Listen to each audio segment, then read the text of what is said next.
Hello, and welcome to DLE Miami Stars. Today we have an honor because we are interviewing Mr. Aaron Podhurst right here.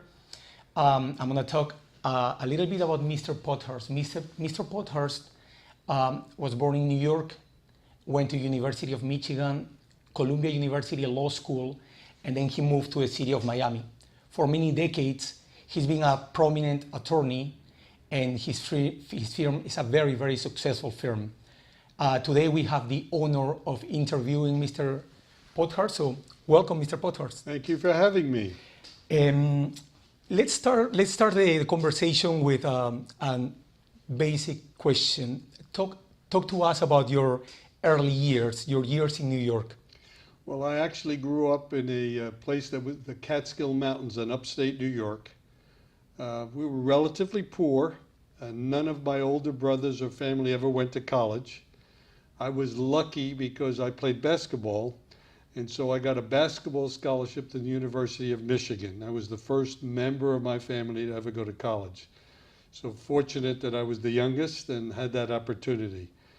And I left to go to the University of Michigan, where I was there for 4 years. And then, as you've already said, I went to Columbia Law School, met a girl at Michigan from Miami Beach, and you know what happens when you get married. You follow your wife, and that's how I got to Miami. Wow. Well, you're from New York, you met your wife at the university, and then you decide for Miami. So at some point, being, from Colombia, you probably had the chance to go to New York. Why Miami? As a matter of fact, I was the one who wanted to go to Miami. My wife got pregnant with our first child. I was working with a Wall Street firm in New York, and I thought Miami was a much better place to bring up a family. Even then, Miami was a diverse place. Obviously, it's gotten much more diverse as time has gone on, but I thought it was a great place to build a family. And so I came down here with nothing, with my wife, and it's been a great experience. Wow. Today your firm is a very successful law firm. I was actually doing some research. You founded your firm in 1967 with your partner, Robert Orseck. That's correct. So, but a lot of people see your firm as a very, very successful firm, and it is well known nationwide, but not many people know that your firm was touched by tragedy. It's a true statement of the highest, probably the worst day in my life. Bob Orseck was my closest friend. We formed a partnership in 1967, and we had a great firm building our firm. And in 1978, 11 years after we started the firm, his family, my family, and many other families were on a trip to Israel, and tragically, Bob drowned in the Mediterranean. And so it was a terrible period. We had to get all the kids home from Israel. A rough experience. As strong as I thought I am, I couldn't go into his office for a whole month because I was so hurt, sad, because he was a wonderful guy. So we started in a real tragedy in 1978, but we went on and built the firm, and we kept the name. Wow. Well, right now your firm is diverse in what kind of law practice, do a lot of litigation, but you became a well-known firm for aviation cases. Can you tell us about that? It's interesting. Sometimes you have to be fortunate. In 1972, there was a wide-bodied jet crash in the Everglades, Easton 401. It's a fairly famous crash. It was the first wide-bodied plane. And I was a young lawyer then in 1972, and I had one case. And in aviation cases, there's what is called a multi-district judge who was assigned so that they take all the cases from around the country and they put it in one place. It was put in Miami in front of a very well-known judge, Judge Peter Fay. And all of the lawyers who had many of the 280 cases wanted to be on what is called the plaintiff's committee, which sort of runs the discovery, depositions, so forth and so on, for the case. You don't keep taking the same person over and over. And I was a young guy, and I said to the judge, gee, Judge, I would like to just be on the committee. I'm not trying to be chairman. And all the well-known lawyers were arguing and trying to be chairman. To make a very long story successfully short, he appointed me as the chairman, and that was my breakthrough. Those cases were settled successfully in the aviation field, and I continued to have a specialty, or the firm did, in aviation from 1972 to this date. For the young attorneys that are watching this interview, on their careers, on their time practicing law, they're gonna have their breakthrough, right? Everybody gets a break. And the idea is to make your break count. And I believe that the teaching to a young attorney is to work very hard. I like to say that 90% of success is perspiration, meaning working hard, and 10% is inspiration, being brilliant. If you work hard, if you know the witnesses, if you do your work, you have a great, great opportunity to be successful. The other thing I always say to young attorneys, there's nothing more important than your credibility and your reputation with the judges and with other lawyers. So you never want to do something that's sneaky, you never want to do something that's not right, unethical, because what you have is your reputation. Wow. Let's talk a little bit about our city. Right now, you are walking in downtown, the Brickell area, and you see the buildings growing. How was Miami when you first moved to Miami? It was so different. You could get anywhere. When I started, I've been practicing long, over 50 years in Miami. When I started, there were a few judges. The judges knew the lawyers knew the judges, and the lawyers knew the other lawyers. I mean, there weren't that many. Today, of course, we have thousands of lawyers, hundreds of judges, and it's a very big city, a big legal system. So it's changed in that way. But having said that, nothing really changes in the sense that if you are honest, work hard, do a good job, you'll be recognized in this community just like in any big city. But it's no longer a small city, it's a very big city. Well, now you are a prominent attorney, well recognized everywhere. But can you recall your first years as a young attorney in Miami? Yes. When I came down to Miami in 1961, as I told you before, my wife was pregnant. We didn't have 2 nickels to put together. So we came down here. I got a job clerking. I used to park cars at night at a hotel to make some more income. And I started practicing law after clerking with a trial firm. And I learned how to try cases. I was in court all the time, which was a great experience at that time, and trying to make a living. And it was a different place. Most people here were white. There were some blacks, but they were not in the establishment. And then, of course, the great invasion came of immigration, which changed for the better, in my judgment, the town. And so you started getting more and more people, a bigger crowd, and the town became, as for a young lawyer, opportunities, because you had people who didn't have their own lawyers, didn't have connections for 30 years, and they came in. So if you were a good young lawyer, you had a chance to pick up business and to be part of the community.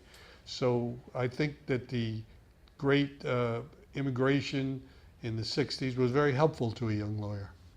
Well, before we close the topic of Miami, there's something important that I have to ask you, and it's about the Miami Heat. Not many people knows that you got a scholarship playing basketball for University of Michigan. So I love the Heat. I believe that you like the Heat, right? Ted Harrison, who was the present owner, Mickey Harrison's father, was a very close friend of mine. So I had discussions with him before he bought the Heat, and always was a Heat fan. He was a great owner. His son Mickey is a great owner. the Heat has just done so much for Miami. It's exciting. I mean, when there's a Heat game on, the whole town is excited. LeBron James, Dwayne Wade, Chris Bosh, the whole crowd are exciting people, part of the community. I give them credit for that. So I think the Heat is a wonderful addition to Miami. Wow. Let's talk a little bit about your firm. Practicing law, and your firm has become a very recognized firm. Is there any case that you remember more than any other? Something that really maybe touched your heart or was a little tough? I don't know. The case that touched my heart the most was a pro bono case, a case I didn't get paid for, but it's to me one of the most memorable case that I feel very good about. It's sort of a sad story, and I'll tell you the story. When we were young lawyers and didn't have much money, a person from New York, an Italian couple from New York, had adopted a child in New York. They couldn't have their own children. And in New York, there was a 6-month period in which the natural mother could change her mind and take the child back. As luck would have it, the adopting agency lost the records. The 6 months went by. The adopting couple, of course, fell in love with the child. And then the mother, single person, went back to the adopting agency. They finally found the records much later, and they wanted the child back, and the adopting parents didn't want to give the child back. They went to court, and the natural mother won because the statute said you had 6 months to do it. She was back within the 6 months. The fact that they lost the records didn't matter. They appealed it. They kept appealing it. The adopting parents lost. It took a couple of years for all these appeals. They were ordered to give the child back. They refused. They left New York and came down to Florida, and they were fugitives at that point, refusing to give up the child. They came to Bob Orseck, who was still alive then, and myself, and we said we would help them. And in America, one state has to honor the rulings of another state.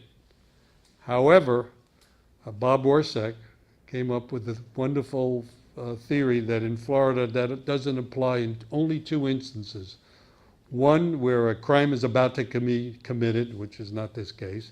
And number 2, the state is the protector of minors. And so if something is not in the interest of minors, the state doesn't have to enforce it. And we took the position, I think with psychological evidence, that the child, now 2.5, didn't know any other parent and would be psychologically harmed. And anyway, to end the story, we went to court. The court ruled with us. They appealed it all the way to the Supreme Court of the United States, and we won. And for many, many, many, many, many years, I used to get a card from the baby. The case was called In Re Baby Lenore, never used the right names. And I felt good about it, although it was a tragic case that we didn't get paid and we did something that we thought was in the interest of the child. Wow. Many cases in your story, but one case that had a lot of coverage from the media was these famous cases from the bank, the overdraft cases. It's still going on a little bit. Most of it is settled. I was the co-lead. It was a fascinating case. The bank overdraft cases occurred when the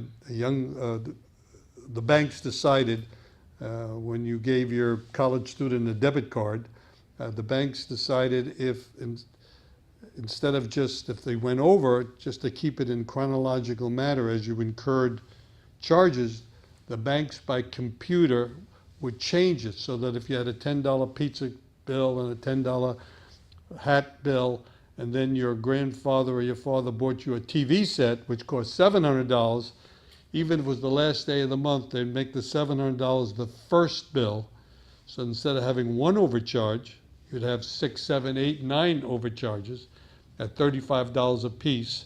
And so you'd get clobbered with several $100s in overcharges instead of one, and they made billions of dollars. So we challenged that as unconscionable conduct and all over the country, and it's been very successful.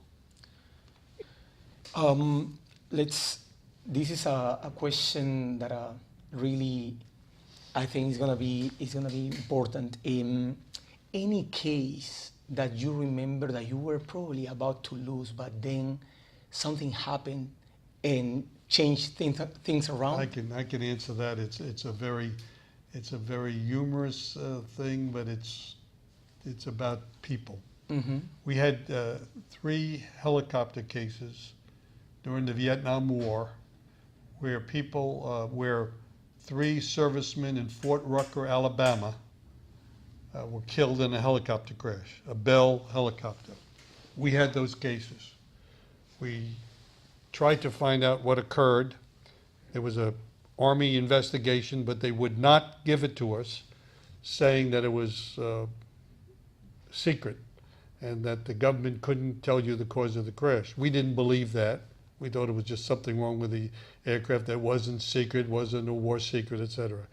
We had known that all Bell helicopters of that make had then been grounded after this crash all over the world. And the Department of the Army, the military, is very close to Bell Helicopter. They do a lot of business, and we just couldn't find out. We kept going to court, appellate court. We kept losing. Case was set for trial in state court. We were representing 3 widows and many children, and it was very, very disheartening because we knew that there was something wrong. We were going to lose the case in a few weeks. So I went back to Fort Rucker, Alabama for the last time to take a deposition. The committee that did this investigation would not talk to me, instructed not to talk to me. I tried to take it again, they wouldn't talk. I walked into the men's room and I went up to the urinal with my back to the door. The door swings open in a voice that I knew, was a member of the investigating committee, said, "Don't turn around." The reason for the crash was that the cutter pin was manufactured 5/8 of an inch too small. Don't turn around till I leave. It turns out that the person who was on that committee, who could have been court-martialed, was a very close friend of the 3 people who were killed, and it really aggravated him that the truth wasn't being told and it wasn't a military secret, it was just a bad manufacture. Well, when you know what occurred, it's really easy to prove it. So we went to the court and said we have to retake the Bell depositions. And we went in and said, is it the cause of this crash that the cotter pin was manufactured improperly? They almost died. They didn't know how we found out.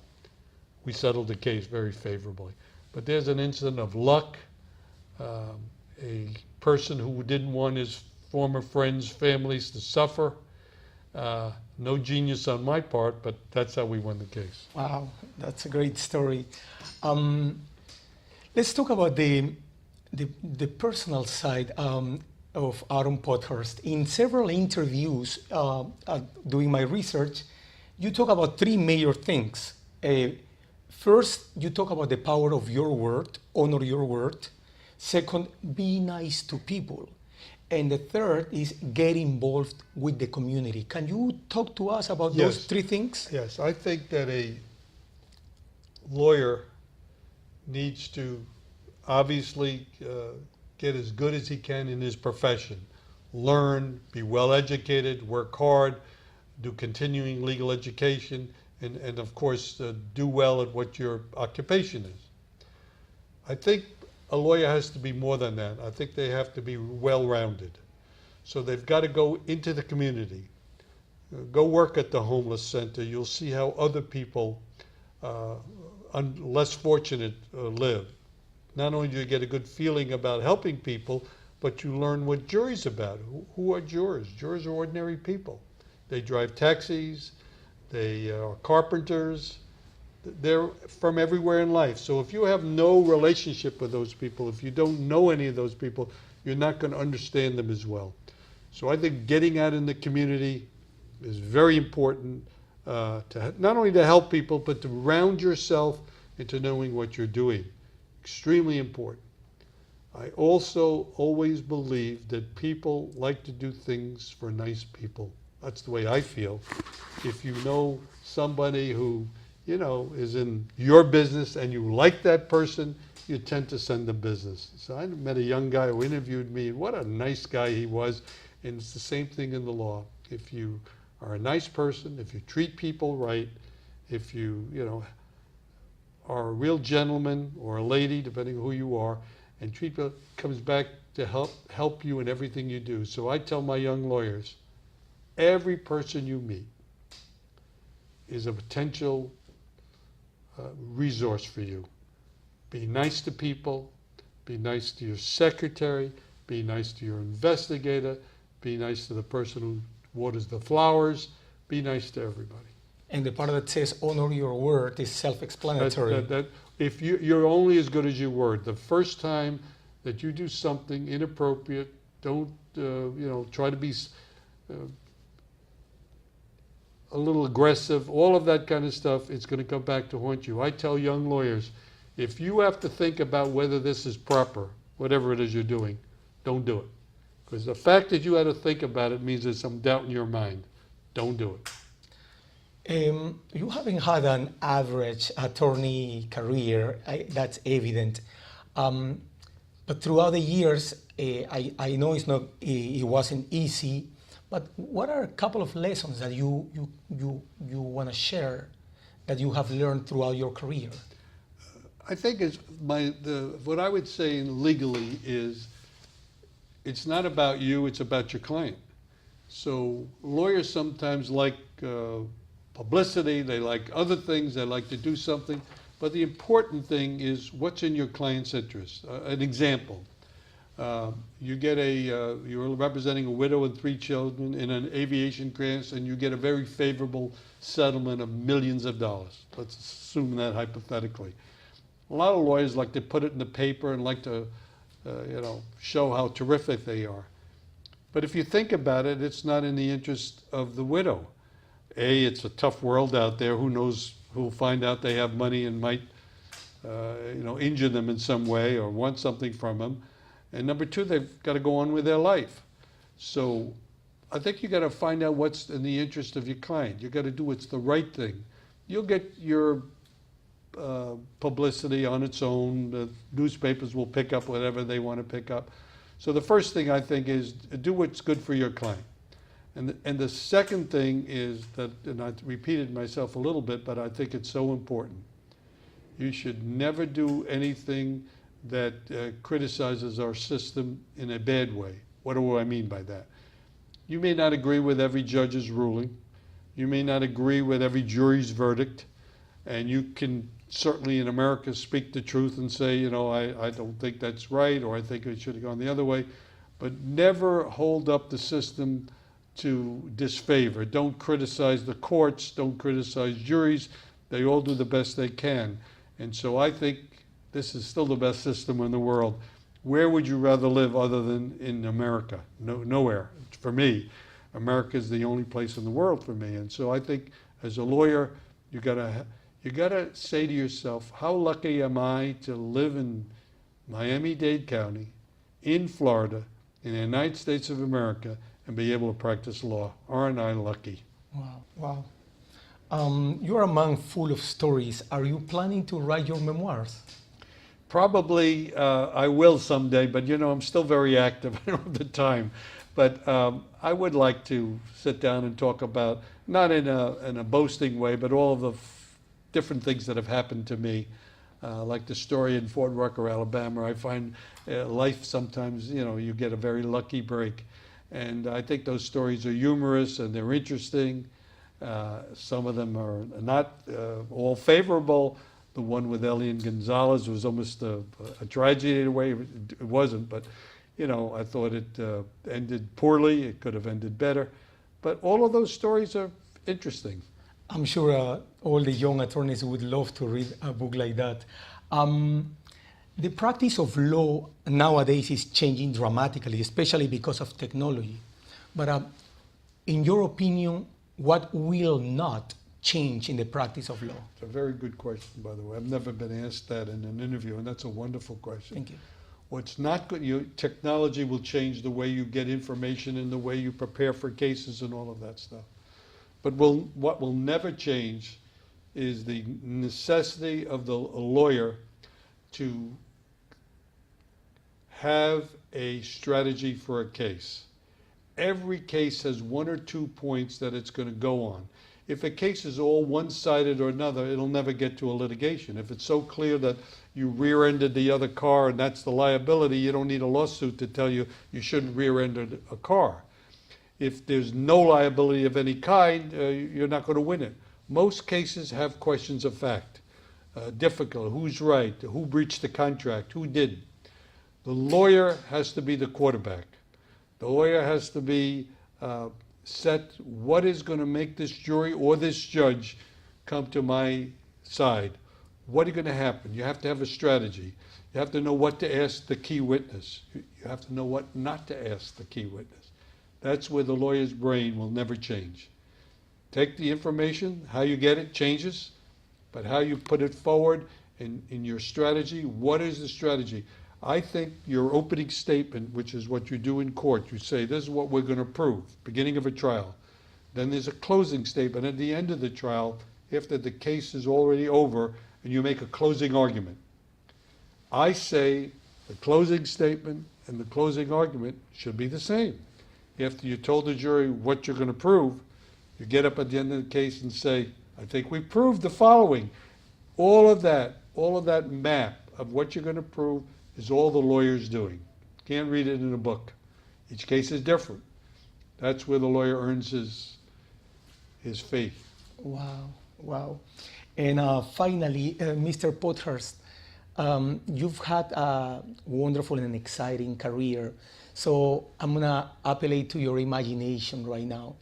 Let's think that in 100 years, a young student at law school is watching this interview.